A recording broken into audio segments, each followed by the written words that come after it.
자, 이번에는 16번, 18번 문학 시니까 그렇게 어렵지 않으니까 잘 들어봐.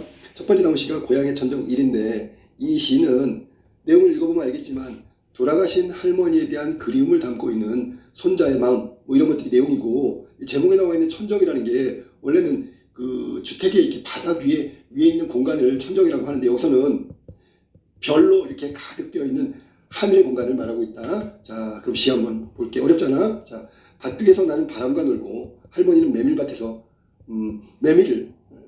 메밀을 꺾고 계셨습니다.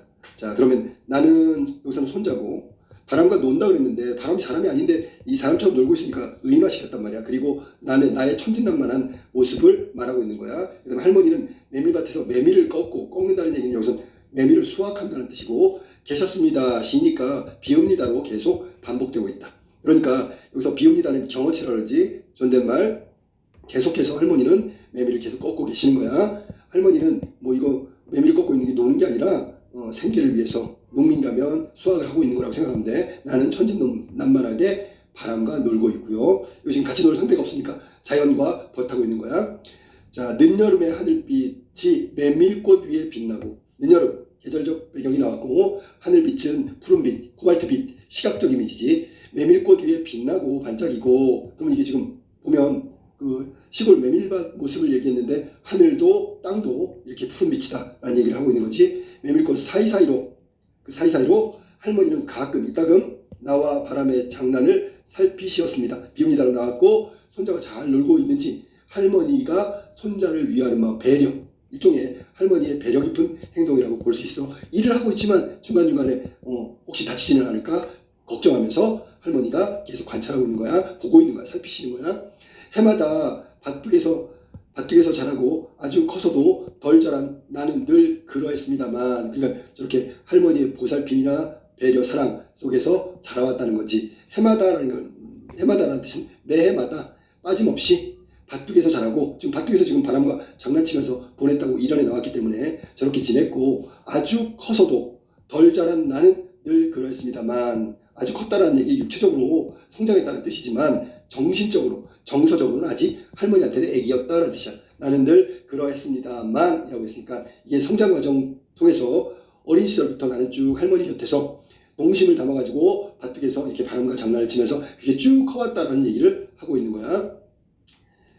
할머니는 저승으로 가버리시고, 할머니가 돌아가셨네. 저승으로 가버리시고 나도 벌써 몇 해인가 그 일을 까맣게 잊어버린 후, 잊어버렸다는 얘기는 마음속에 생각하지 못했다는 얘기고, 할머니가 돌아가신 뒤 나는 몇 년 동안 바람과의 장난도 잊었고, 바람과의 장난을 놓을 때 메밀을 꺾고 있던 할머니의 기억도 잊고 지냈단 말이야. 까맣게, 아득하게, 아주 완전히 잊어버렸단 말이야.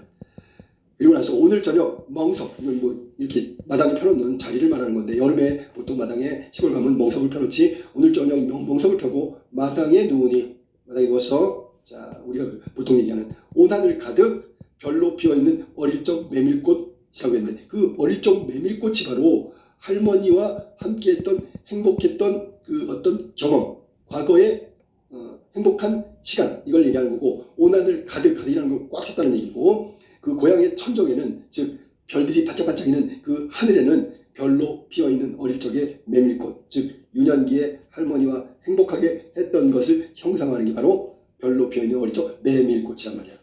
결국 깜깜한 하늘에 메밀꽃을 뿌려놓은 것처럼 하늘에 별들이 가득한 거고, 그 별들은 행복했던 할머니와의 기억을 떠올리고 있는 거지. 할머니는 나를 두고 메밀밭만 저승까지 가져가시어 날마다 저녁이면 메밀밭을 메시며 메밀꽃 사이사이로 나를 살피고 계셨습니다. 그러면 할머니는 나만 남겨두고 하늘나라에 가셨고, 메밀밭 저승까지 가져가시어, 그러니까 밤하늘의 그 별들, 봐봐, 날마다 저녁이면 별이 떠서 메밀밭을 메시며, 원래 메밀밭을 맨다는 얘기는 메밀밭에 잡초를 뽑는다는 얘기인데, 그걸 뽑으시면서 이전에 나왔던 메밀을 꺾으며와 똑같아.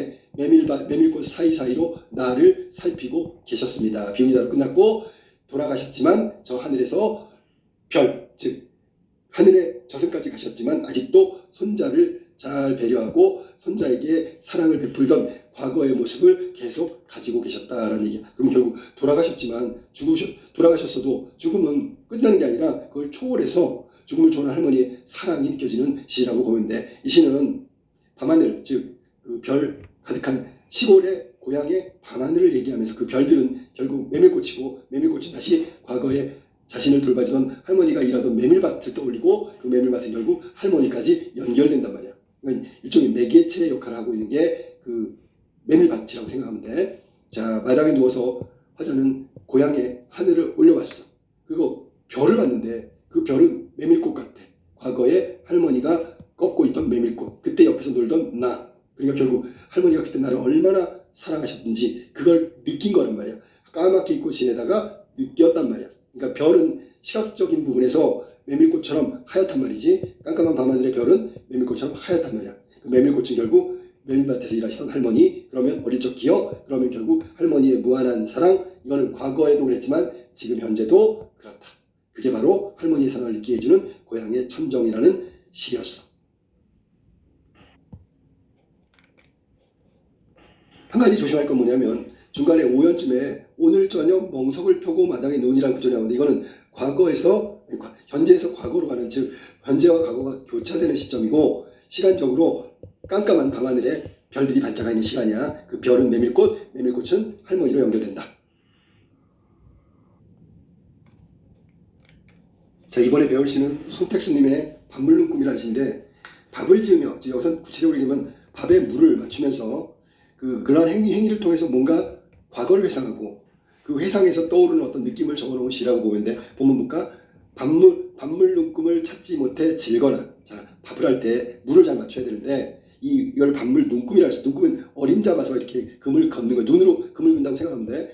찾지 못하면 질거나 질퍽하게 되거나 된 밥을 먹는 날이 있더니, 되다는 건 물기가 적다는 뜻이고, 있더니라고 했으니까 이건 과거에 어떤 밥물을 맞추고 밥을 잘못 지었던 서투른 그런 모습을 나타내는 거고, 이제는, 지금 현재는 말이지, 그도 좀 밥물을 맞추는 거, 그도 좀 익숙해져서 손마디나 손등, 손가락 주름을 내묻힌 거, 손가락 주름을 눈금으로 쓸 줄도 알게 되었다. 그러면 이제는 밥물을 잘 맞추게 됐다는 얘기고, 과거에 서툴렀던 밥물 맞추는 것이 지금은 익숙해졌다는 뜻이고, 자, 손가락 주름 왜 내몰쳤냐면 그것이 과거 회상의 어떤 계기가 된단 말이야.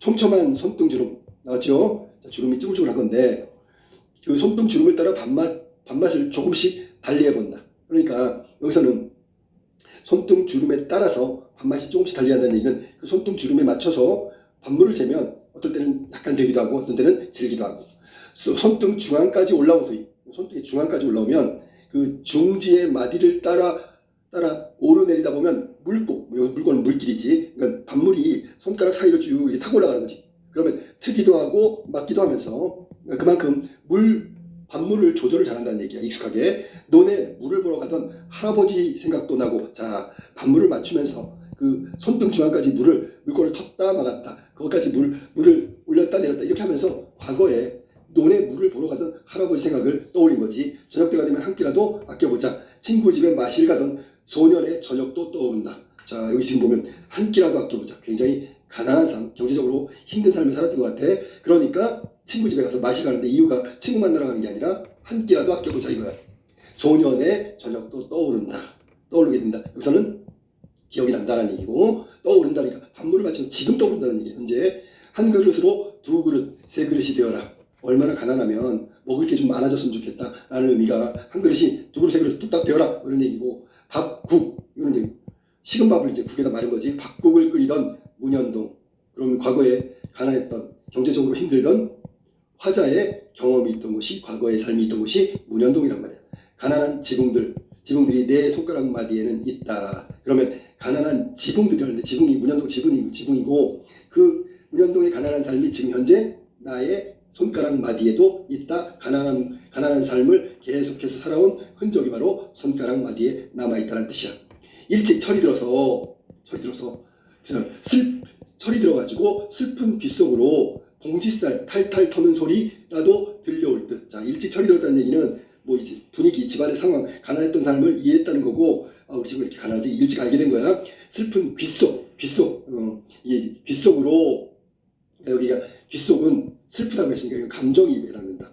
귓속이 슬플 순 없잖아. 그러니까 여기서 귓속이라는 거, 가난으로 인해서 생긴 슬픈 귓속으로 얘기한 거지. 슬픈 귓속으로 봉지살은 아주 봉지에 담아서 파는 쌀인데 양이 아주 적지, 그지? 탈탈 모조리 털어가지고 터는 소리라도 들려올 듯. 그러면 과거의 삶은 조금밖에 안 되는 봉지쌀을 밥을 줄 때 탈탈 모조리 털어냈단 말이야.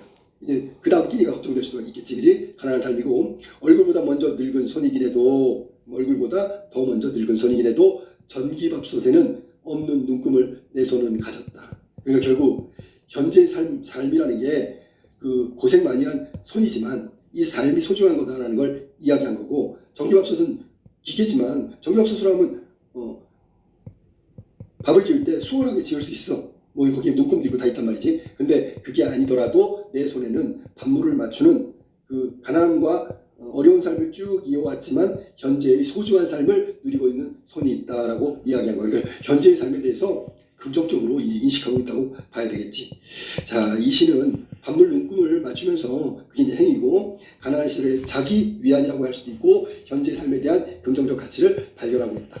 그래서 전체적으로 이 시는 특정한 종교로 있어서 뭐뭐 했다라고 했지, 그지? 그 다음에 손가락에 주름이 있는데 그걸 밥물을 맞췄는데 이게 유년의 기억, 노래 물건을 트던 할아버지 기억도 나고, 배고파서 친구네 집에 마실 가던 화자의 어린 시절도 떠오르고 과거의 기억을 떠오르고 있다. 그 다음에 얼굴보다 더 늙은 손이라고 했는데, 손은 그러면 얼굴보다 더 늙었으니까 볼품 없겠네? 그게 아니고요. 전기밥솥에는 없는 나만의 현재의 소중한 삶에 관한 인식이 담겨져 있다. 그래서 마지막 부분은 긍정적이라고 해석해야 돼. 이게 밥물 눈금이라는 손수택님의 시였어. 자, 문제풀이 들어갈게. 16번부터 18번까지. 자, 16번. 가와 나에 대한 설명으로 가장 적절한 것은 가에 나와 있는 고향의 천정 나의 밥물 눈금. 자, 가와 나에 대한 설명으로 가장 적절한 거. 1번. 가는 나와 달리. 자, 그럼 먼저 가는 서리법을 통해 화자의 의지를 표현하고 있다. 일단 한번 볼까? 가의 시에 나와 있는 서리법이 있는지. 서리법 없지요? 물론 나도 없어. 살펴보면 알겠지만 서리법이라는 것은 물음의 형식을 통해서 이미 대답이 정해져 있고 강조하기 위한 표현인데, 여기 지금 의문형에 해당되는 어미가 없기 때문에 가나 모두 서리법은 없다. 2번. 나는 가와 달리. 그럼 나에는 청각적 심상을 통해 화자의 정서를 부각하고 있다. 나의 청각적 심상은 뭘까? 자, 슬픈 귓속으로 봉지쌀 탈탈 터는 소리가 났지. 소리가 들려올 듯하다. 이 청각적 심상이고, 가에는 청각적 심상이 없죠. 여기는 오히려 시각적 심상이 강조되고 있으니까 정답은 2번이래. 가에는 시각적, 나는 청각적이라고 보면 돼. 감각이. 3번. 가에는 격정적 어조. 격정적 어조라는 건 감탄형 어미란 말이야. 뭐뭐 했구나. 어떻게 그럴 수가. 뭐 이런 식으로 격정적 어조가 있어야 되는데 비읍니다로 끝났으니까 경어체. 경어체는 비읍니다 존댓말인데 맨 끝에 경어체니까 평소형 어미로 끝났단 말이야. 3번은 그래서 틀렸고요. 4번. 가는 상승의 이미지, 나는 하강의 이미지를 통해 대상의 역동성. 역동성이라는 것은 살아서 꿈틀꿈틀 되는 건데, 여기 지금 보면 마당에 누워서 하늘을 보고 있는 게 가인데, 이거는 위를 쳐다보니까 상승의 이미지가 맞다고 치더라도 나에는 밥물을 맞추는 거니까, 그리고 그 중지 가운데 손가락에 물이 오르고 내려오니까 이거는 하강의 이미지만 있는 게 아니라 상승 하강이라고 볼 수도 있다. 자, 그러니까 지금 4번은 틀린 거지. 5번. 가나 모두 계절감을 드러내는 시어를 통해 대상의 변화를 이야기하고 있다라고 했는데, 자, 가는 시간적 배경이 언제야? 늦여름. 마당에 멍석 펴고 별을 보고 있으니까 여름이라는 계절감이 있어. 그렇지만 여름에서 끝난 거지. 이게 여름 계절 때문에 대상이 변한 것도 없단 말이야. 나에는 계절감은 없고요. 자, 밥물을 맞추면서 과거로 돌아간 것뿐이기 때문에 계절감은 없다. 그래서 정답은 2번이 정답이야. 다음으로 갈게. 17번. 자, 기억과 니은을 비교한 거다. 옆에 한번 볼까? 기억은 밭둑이고, 어린 시절 놀고 있고 할머니 옆에서 놀던 그 밭둑이야. 과거에 어린 시절에 놀던 공간이라고 생각하면 되겠네. 그 다음에 니은은 어디냐면 문현동, 과거에 가난했던 삶이 있었던 그 공간이 바로 문현동이란 말이야. 자, 기억과 니은을 비교한 내용으로 가장 중요한 건, 기억은 화자가 오히려 할머니의 사랑을 느꼈던 과거의 공간이기 때문에 거기에 화자는 벗어나는 게 아니라 오히려 떠올리는 공간이지. 틀렸고, 그러면 니은도 틀렸겠지. 니은은 화자가 지향한다고 하니 가난한 시절의 삶을 이야기했기 때문에 문현동은 지향하는 공간은 아니고요. 가난한 삶이 있었던 과거의 공간, 추억의 공간에 해당된다. 가난이 기쁠 일은 없기 때문에 지향하는 공간이라고 보기에는 좀 힘들겠지, 그지? 자, 그 다음에 2번. 기억은 화자가 이질감을, 니은은 화자가 동질감을 느끼는 공간이다 라고 돼 있는데, 이질감이라는 게 이게 전혀 맞지 않는다는 얘기인데, 사실은 그 공간이 할머니의 보살핌을 받으면서 할머니와 함께 성장한 것이니까 오히려 이질감을 느끼는 게 아니고 찾아가고 싶고 동질감을 느끼는 공간이라고, 동질감? 그냥 좋은 공간이라고 얘기할 수 있겠지. 니은 이것도 해석이 틀렸고, 3번 기억은 화자의 슬픔 아니고요, 기쁨이고, 할머니가 돌아가신 건 슬픔이지만 할머니의 사랑을 받고 관심을 갖고 할머니를 떠올릴 수 있는 공간이기 때문에 슬픔의 공간이 아니라 오히려 긍정의 공간이 되겠지. 4번 기억은 화자의 동심이 허용되는, 즉 과거의 어린 시절에 순수했던 그런 공간이고, 니은은 화자의 성숙함이 요구되는 공간이다. 즉 여기서는 조심할 게 뭐냐면, 니은은 한 그릇이 두 그릇 세 그릇 된다는 얘기는 가난한 동네에서 살았고 가난한 생활을 했단 말이야. 그런데 이 문현동이라는 곳은 사실 한 끼를 아끼기 위해서 친구네 집에 마실 가던 그런 공간이기 때문에 가난이 뭔지를 느끼던 공간이라고. 아, 우리 지금 가난하구나, 그래서 가난해서 배고프구나, 여기서 머문 게 아니라 어떻게 해서든 끼니를 넘겨야 하는 거고, 이렇게 좀 약간 철이 들어가지고 슬픈 유년 시절을 겪었던 그런 공간이라고 생각하면 돼. 그래서 니은은 성숙함이 요구되는 공간, 우리는 가난하지만 이렇게 좀 이겨내야 되고 참아내야 되고 하는 그런 것들 알려준 공간이기 때문에 정답은 4번이 정답이다. 5번 기억은 화자가 경험한 적이 없는, 틀렸지? 경험한 거고, 니은은 화자의 경험이 축적된 현실 공간이 아니라 과거의 공간이라고 이야기하면 되겠지. 그래서 정답은 4번이 정답이다. 18번 보기를 바탕으로 가나를 감상한 거다. 원래 문제 풀 때 이 보기부터 읽어야 되겠지. 적절하지 않은 걸 찾는 거야. 18번 적절하지 않은 거. 자, 보기 봐봐. 과거의 경험에 대한 기억은 어떤 계기를 통해 대사나 현재의 삶에 영향을 미칠 수 있다. 그러면 가시에서는 그 밤하늘에 천장이지, 고향의 하늘의 천장에 별을 보면서 메밀꽃을 떠올렸고 메밀꽃밭에 할머니를 떠올린 거지. 나에서는 반물을 맞추다가 그 손가락 주름을 보면서 과거의 상이 된 거야. 가는 화자는 할머니와의 기억을 통해 과거 현재를 연결하며 깨달음과 정서적 충만감을 얻고 있다. 충만감이라는 게 뭐냐? 아, 나 과거에 어린 시절에 참 할머니 사랑을 많이 받았어. 지금 안 계신데 그럼 할머니 사랑을 느낄 수 없어? 아니, 별을 통해서 메밀꽃, 할머니 사랑을 느낀 거야. 채운 거란 말이야, 충만감. 나는 나의 화자는 일상적 행위, 반물을 맞추고 반복 속에서 유년의 기억을 되살렸고 그 기억은 현재와 연결되며 자신의 현재의 모습을 긍정하게 된다. 현재의 모습이 소중하다는 걸 느낀다.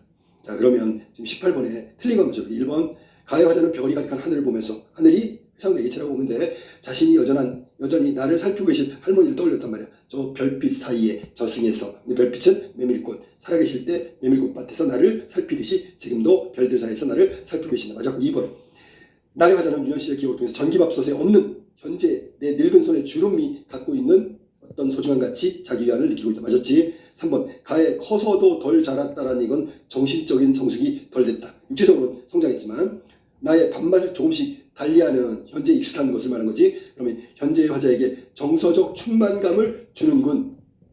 자, 그러니까 가에서는 정서적 충만감을 주지요. 지금 어른이 됐는데 그 과거에 이제 할머니 사랑이 느껴진더라도 할머니 돌아가셨지만 아직도 할머니에 대한 사랑을 느낄 수 있다, 채워갈 수 있다 라고 한 것이 정서적 충만감이고, 여기 밥맛을 조금씩 달리하는 것은 정서적 충만감을 이야기하는 것이 아니라 이제는 밥 짓는 일이 익숙하다라는 의미밖에 없단 말이야. 정답은 그래서 3번이 틀렸고, 보기에서도 분명히 나와 있어. 보기에 없으면 이거 틀린 거니까. 4번 가에서 마당에 누워 하늘을 보는 행위, 나에서 손가락의 주름으로 반물을 맞추는 행위, 이게 회상의 계기고 회상 매개체에 해당한다고 볼 수 있다. 5번 가의 화자가 별에서 메밀꽃을 떠올린 것과 나의 화자가 가난한 지붕들이 내 손가락 마디마디에 쭈글쭈글 있다라는 기억이 현재의 삶에 영향을 미치고 있음을 보여준다. 가에서는 메밀꽃을 떠올리면서 그때 할머니 사랑이 아주 많았어. 돌아가셨지만 지금도 할머니 사랑이 느껴져. 채울 수 있어.